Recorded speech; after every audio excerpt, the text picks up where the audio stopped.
Mahina? Mahina? Group number 2. Or group number 3 kaya? Bakit tahimik? O baka naman number 4?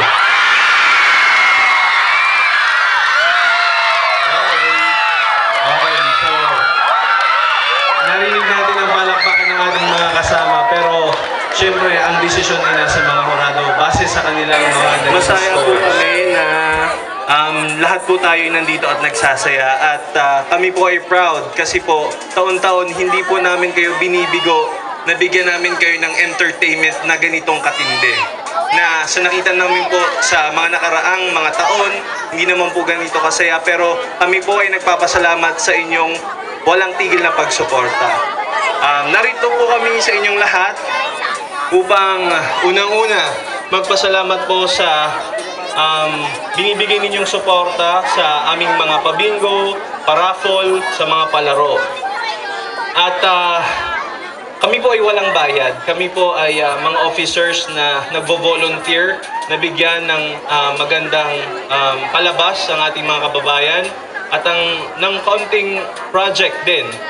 Kung lingid po sa kaalaman ng nakararami, meron na po tayong CR dito sa likod ng ating stage. Pwede na po natin itong gamitin, functional na po, okay na po ang ating CR. Narito po kami sa inyong harapan dahil po gusto namin pong paulit-ulit na kayo pasalamatan at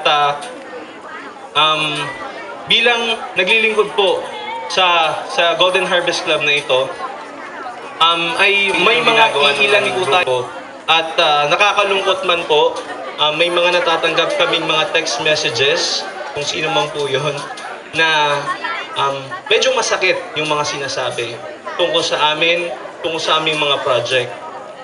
Gusto ko lamang pong sabihin na yung pong aming nalilikom na pondo simula po last year, nandyan po ang resulta, yung ating pong CR, yun yung pong makikita. At yung pong mga prizes sa aming mga palaro, hinahamon ko po kung sino man po yung nagte-text na yun, kaya po namin ibigay ang financial report, kaya po namin i-present kung saan namin ginastos yung pera. At sana po, konting respeto lang naman po ang sasakit po ng salitang binitawan sa amin. Pero wala po kami pakialam kasi wala po kami ginagawang masama. At ang gusto lamang po namin ay maghatid ng entertainment, kasiyahan sa Barangay Katandala. Okay po ba yun? Okay. Maraming salamat po at magandang gabi. Fiesta. Engineer Mario and Mrs. Josie Babasa, Mr. Danilo and Mrs. Felisa Marasigan, our Honorable Barangay Captain Jose Bicol and Mrs. Tilet Bicol, Engineer Jeff and Mrs. Ina Mercado, and Mr. Manny and Mrs. Shirley Claveria. And ang ating pong founder also na si Mr. Roberto Mercado na wala po ngayong gabi sapagkat siya po busy.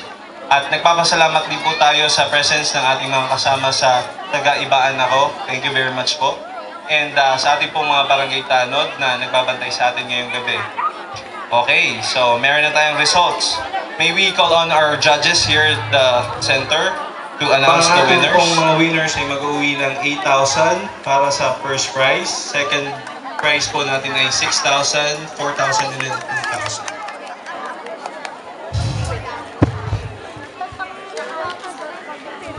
Kuya Manny, samahan niyo po kami dito.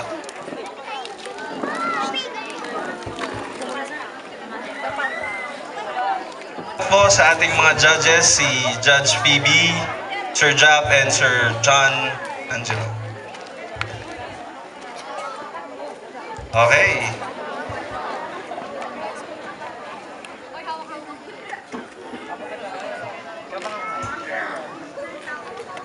Okay, so narito na po ang resulta. At bago nga pala po natin makalimutan, ating pong suportahan ng ating kabarangay na si Miss Dane Feliz Marasigan. Siya po ay candidate sa Miss Philippines Earth. Bukas po gaganapin sa ABS-CBN, so ating po siyang suportahan. Okay, so nasa akin na po ang result. Ang ating pong ang ating si Judge PB muna. Si Judge PB ang mag-a-announce ng ating 4th runner-up na makaka-receive ng 2,000 pesos.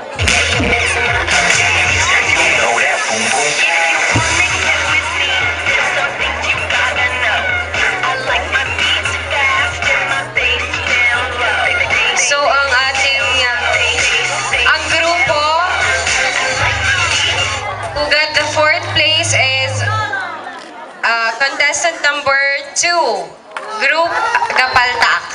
Okay, group number 2, Gapalta. Congratulations, group 2. Congratulations, Group 2. Representative. Para kumuha ng prize.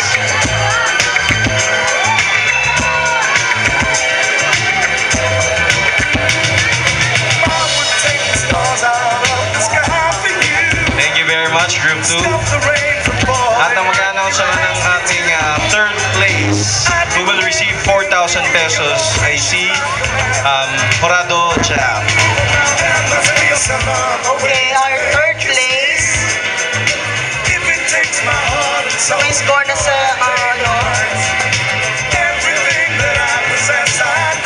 Our third place goes to Chica. Group Chicas. Group number 3. Congratulations, you got the third runner-up. Third place.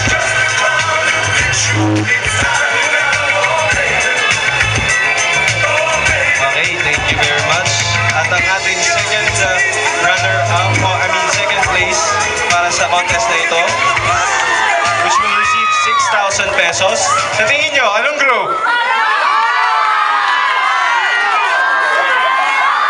El Toro kaya? O Kambing? Okay, magkakaalaman na. Ang second place ay i-announce ni Horado John.